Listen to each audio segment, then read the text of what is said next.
قوا انفسکم واہلیکم نارا وقال اللہ تعالی فی مقام آخر یوصیکم اللہ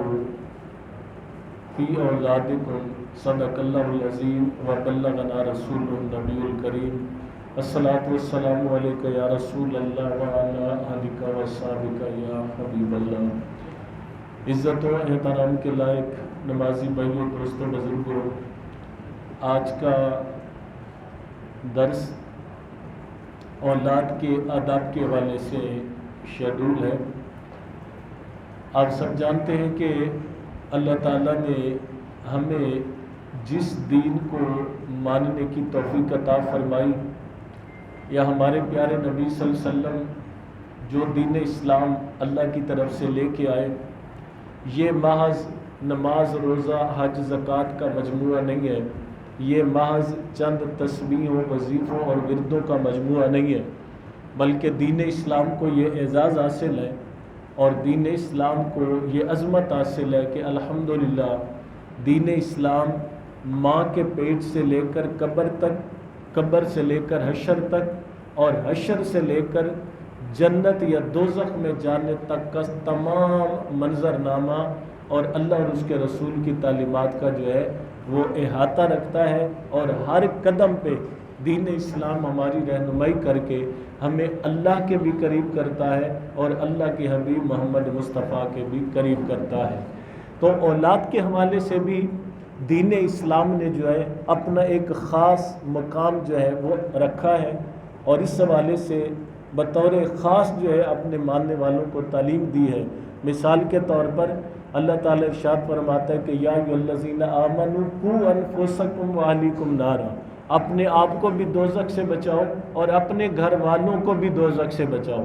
لیکن اب گھر میں کون ہوتا ہے؟ بچے ہوتے ہیں کہ میاں بیوی کے لیے یہ حکم ہے کہ خود بھی اس راستے پہ چلے کہ جس راستے پہ چل کے اللہ اسے دوزخ سے محفوظ رکھ لے، اور اپنی اولاد کو بھی ایسے راستے پہ چلائے، ان کی ایسی تربیت کرے، ان کو ایسا ادب سکھائے، ان کو ایسی تعلیم دے کہ وہ اولاد بھی جو ہے دوزخ کی آگ سے بچ جائے۔ آج بدقسمتی سے ہمارے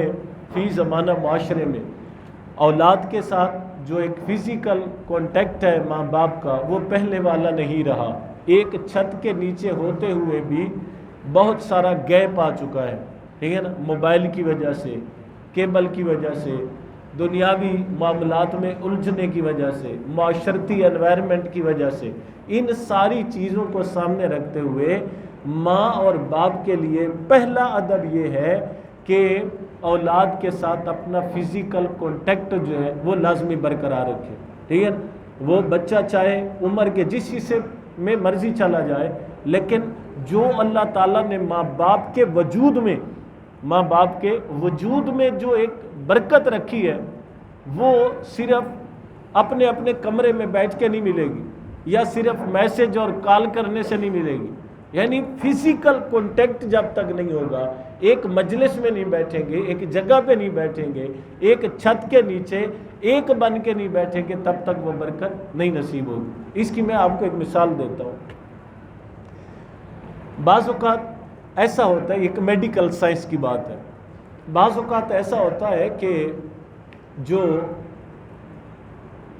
حاملہ خواتین ہوتی ہیں، پریگننٹ خواتین ہوتی ہیں، مائیں، بہنیں، بیٹیاں، اللہ تعالیٰ سب کے نصیب اچھے کریں۔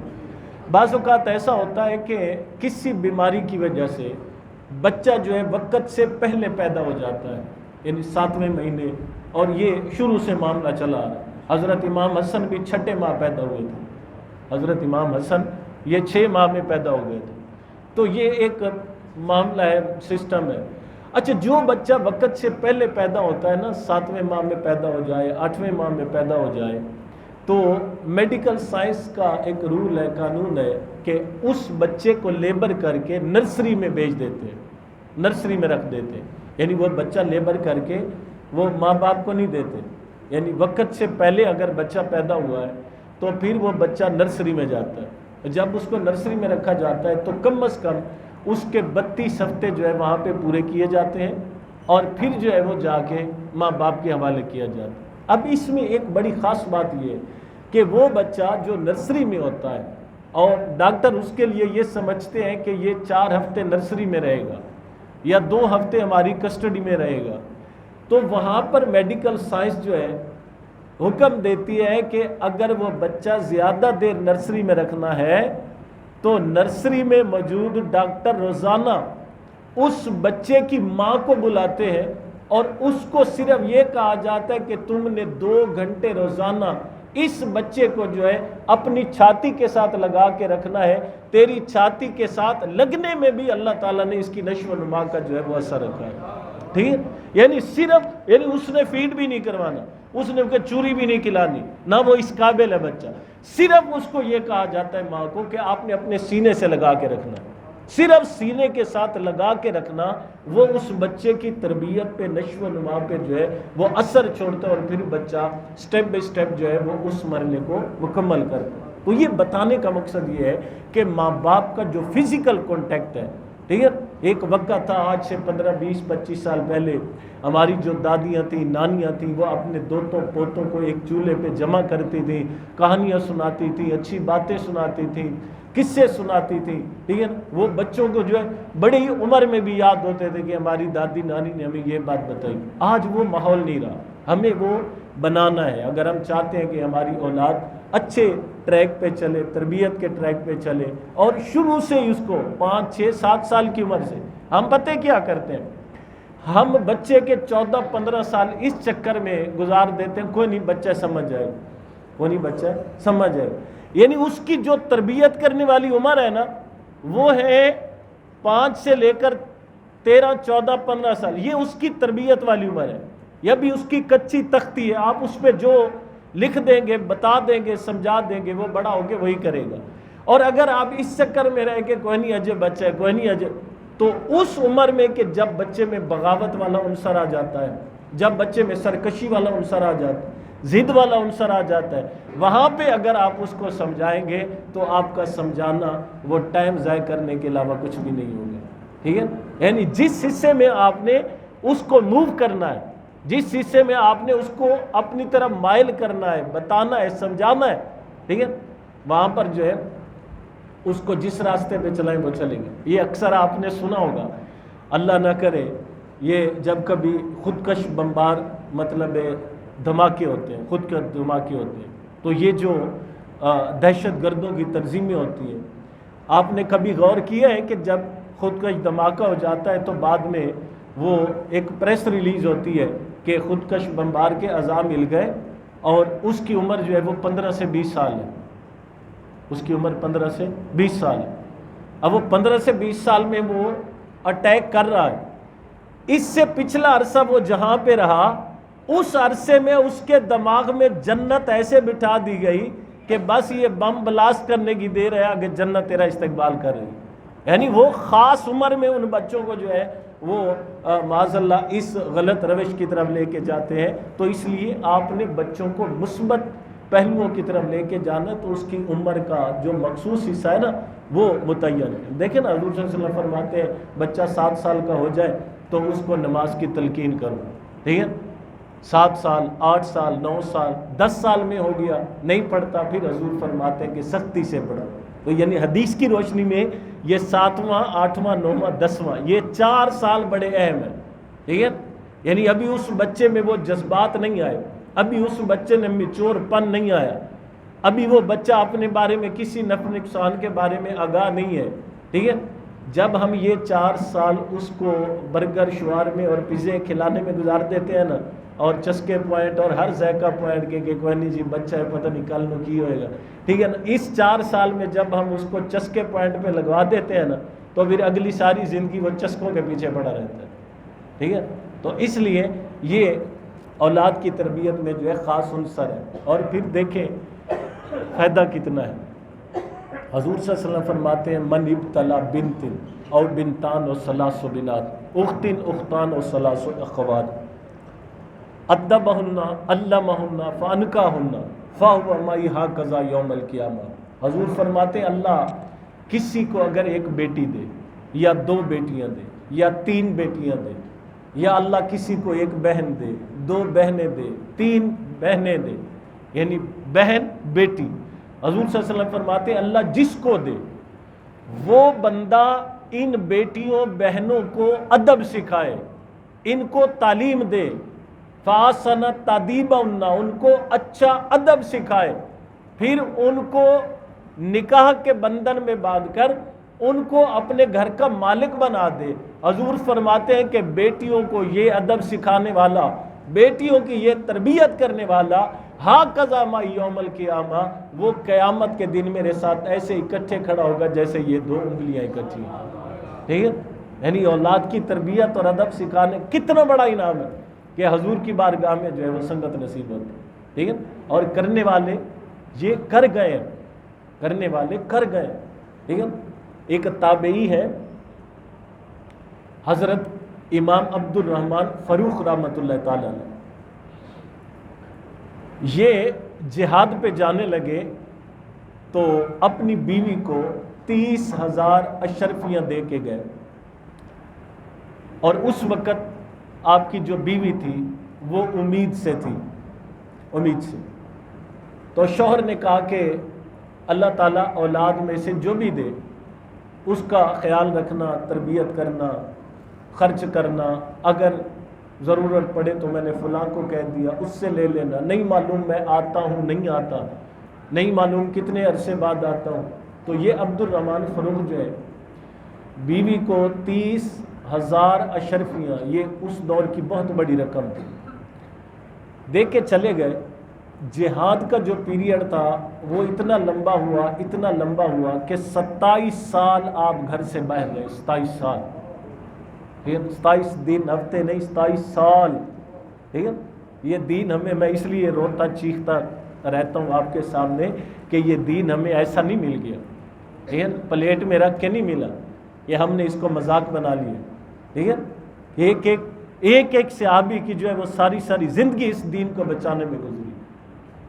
پورا خاندان قربان ہوا اس دین کے لیے۔ تو 27 سال کے اس پیریڈ میں پیچھے اللہ تعالیٰ نے بیٹے کی دولت سے نوازا۔ ماں نے کیا کیا، اس بیٹے کو پالا پوسا بڑا کیا، اور اس بیٹے کو رسول اللہ کے دین کا عالم بنانے کے لیے اس وقت کے چوٹی کے عالموں کے قدموں میں جا کے بٹھا دیا۔ جب یہ امام عبد الرحمن فروخ آئے نا گھر میں، تو دروازہ بھی آپ کے اس بیٹے نے کھولا، اور یہ باپ بیٹا ایک دوسرے کو پہچان بھی نہیں رہے۔ ٹھیک ہے، ماں نے معاملہ کلیئر کیا، ریلیکس ہونے کے بعد امام عبد الرحمن نے پوچھا کہ وہ جو 30,000 میں دے کے گیا تھا وہ کہاں پہ خرچ کیے، کچھ بچے ہیں نہیں بچے، مزید ضرورت ہے نہیں ہے؟ تو آپ کی بیوی نے کہا کہ انتظار کرو، میں تمہیں عصر کے ٹائم بتاؤں گی کہ میں نے کہاں خرچ کی، میں نے کہاں خرچ کی۔ عصر کے ٹائم، عصر تک انتظار ہوتا رہا۔ شوہر یہ سمجھتا رہا کہ شاید کوئی لمبا چوڑا حساب کتاب ہوگا اور مجھے بتانے کے لیے ٹائم مانگا ہے۔ عصر کا ٹائم ہوا تو بیوی جو ہے اپنے اس شوہر کو پکڑ کر مسجد نبوی کے دروازے پہ چلی گئی، مسجد نبوی کے دروازے پہ چلی، مسجد نبوی کے دروازے پہ لے گئی اور کہا وہ دیکھ ممبر پہ جو درس دے رہا ہے اور ممبر پہ بیٹھ کے میرے نبی کے دین کی جو باتیں بتا رہا ہے نا، یہ کوئی اور نہیں ہے، یہ تیرا بیٹا ہے، اس پر 30,000 اشرفیاں میں نے لگا دی ہے کہ وہ سارا پیسہ خرچ ہو جائے، اس کا سینہ محمد مصطفیٰ کے نور سے روشن ہو جائے۔ ٹھیک ہے، تو امام عبد الرحمن نے جب دیکھا نا کہ ان کا بیٹا لوگوں کو حدیث کا درس دے رہا ہے اور لوگ دائیں بائیں کھڑے ہیں، آپ کو بڑا پروٹوکول دیا جا رہا ہے، عزت دی جا رہی ہے، تو آپ نے وہاں پہ کھڑے ہو کر اللہ کے حضور التجا کی، باری تعالیٰ میری بیوی نے تیرے دین کے لیے اور تیرے نبی کے دین کے لیے جس بیٹے کو تیار کیا، یا اللہ اس سے مجھے کوئی غرض اور طمع نہیں، میں اپنے بیٹے کو تیرے دین کے لیے وقف کرتا ہوں، تیرے دین کے لیے وقف کرتا ہوں۔ تو یہ جب تربیت کا ماحول تھا تو پھر بچے ایسے پیدا ہوتے تھے، اللہ اثرات ایسے رکھتا تھا۔ ٹھیک ہے، حضرت بابا فرید الدین گنج شکر علیہ رحمہ کے بارے میں یہ بہت مشہور ہے، ٹھیک ہے، کہ آپ جب تھوڑا سا میچور عمر میں پہنچے نا، میچور عمر میں، تو آپ نے جو بغیر کسی کے کہے بغیر کسی کی لمبی چوڑی تقریر باز کے گھر کا ماحول اس طرح ملا، آپ نے جو ہے 5 وقت کی نماز بھی پڑھنا شروع کر دی اور تہجد کی نماز بھی پڑھنا شروع کر دی، ٹھیک ہے۔ ایک دن ماں کے پاس آ گئے اور آ کے کہتے ہیں ماں میں اپنی عمر کے بچوں کو دیکھتا ہوں، وہ دائیں بائیں کھیلتے رہتے ہیں، کودتے رہتے ہیں اور فضول میں ٹائم ضائع کرتے ہیں، ماں میں کتنا اچھا ہوں، تیرا بیٹا کتنا اچھا ہوں کہ 5 نمازیں بھی پڑھتا ہوں، تہجد بھی پڑھتا ہوں، ٹھیک ہے۔ اب حضور بابا فرید الدین یہ بات اس لیے بتائی کہ ماں شابش دے گی، ٹھیک ہے نا، ماں کہے گی بہت اچھا بچہ، ٹھیک ہے، حوصلہ افزائی کرے گی۔ تو آگے ماں نے کہا کہ بیٹا اس میں تیرا کوئی کمال نہیں ہے، میرا کمال ہے، تیرا کوئی کمال نہیں ہے، میرا کمال ہے۔ تو آپ نے پھر ادب سے پوچھا ماں وہ کیسے، اس میں میرا کوئی کمال کیسے نہیں؟ تو آپ کی والدہ نے فرمایا بیٹا تجھے میں نے 2 سال اپنی گود میں پالا، تجھے دودھ پلایا، اور 2 سال کے عرصے میں ایک وقت بھی ایسا نہیں آیا کہ جب میں نے بغیر وضو کے تجھے دودھ پلایا۔ وہ جو بغیر وضو کے تیری تربیت کی گئی ہے اور بغیر وضو کے جو تجھے پالا گیا ہے، یہ اس کی برکت ہے کہ اللہ تعالیٰ تجھے اپنے مصلے پہ لا کے کھڑا کر دیتا ہے، ٹھیک ہے۔ تو اس لیے اللہ تعالیٰ اور اس کے حبیب صلی اللہ علیہ وسلم کی تعلیمات میں اولاد کی تربیت تب سے ہی شروع ہو جاتی ہے جب یہ لال ہمارے گھر میں آتا ہے۔ بچہ پیدا ہو تو شریعت کی تعلیم ہے کہ اس کا پہلا درجہ یہ ہے کہ اچھا نام رکھا جائے، اچھا نام رکھا جائے، ٹھیک ہے۔ اس نام کے چکر میں 2 مہینے نام نہیں رکھا جاتا کہ ساڈے پتر دا انج دا نام ہوئے کہ مارکیٹ کسے دا نام ہو، اس چکر میں نہ پڑا گیا، بس اچھا نام ہو، اس کا معنی اچھا ہو، رکھ دیا جائے، ٹھیک ہے۔ 40 دن کے اندر اندر اس کے ختنے کروا لیں، اس کی جو ہے وہ اپنا بال اتروا لیں، اس کی طرف سے جو ہے یہ ختنہ جو ہے صدقہ ہوتا ہے، ٹھیک ہے، عقیقہ صدقہ ہوتا ہے۔ تو یہ جتنا جلدی ہو جائے یہ بچوں سے بلائیں جو ہے وہ دور کر دیتا ہے۔ تو اس لیے پھر اس کی تربیت میں لمحہ بلمحہ درجہ بدرجہ جو چیز جو ہے وہ اسلامی تعلیمات کے مطابق ضروری آپ سمجھتے ہیں اس کو کرتے چلے جائیں۔ یقیناً آج بھی اگر ماں باپ یہ ذمہ داری لے لیں اور اسی طرح جو ہے معاشرے کا ہر فرد وہ بچوں کو اپنا بچہ سمجھنا شروع کر دے تو معاشرہ آج بھی جو ہے وہ جنت بن سکتا ہے۔ اللہ کے حضور التجا ہے کہ اللہ اولاد کے حقوق اور ان کے آداب کے بارے میں ہمیں کما حق کو جو ہے فرض ادا کرنے کی توفیق عطا فرمائے۔ اللہم صلی علی سیدنا و مولانا محمد عدد ما فی الملہ اصلاۃ دائمۃ بدوام ملک اللہ۔ اللہم ربنا لا تؤاخذنا ان نسینا واخطانا ربنا ولا تحمل علینا اصرا کما حملته علی الذین من قبلنا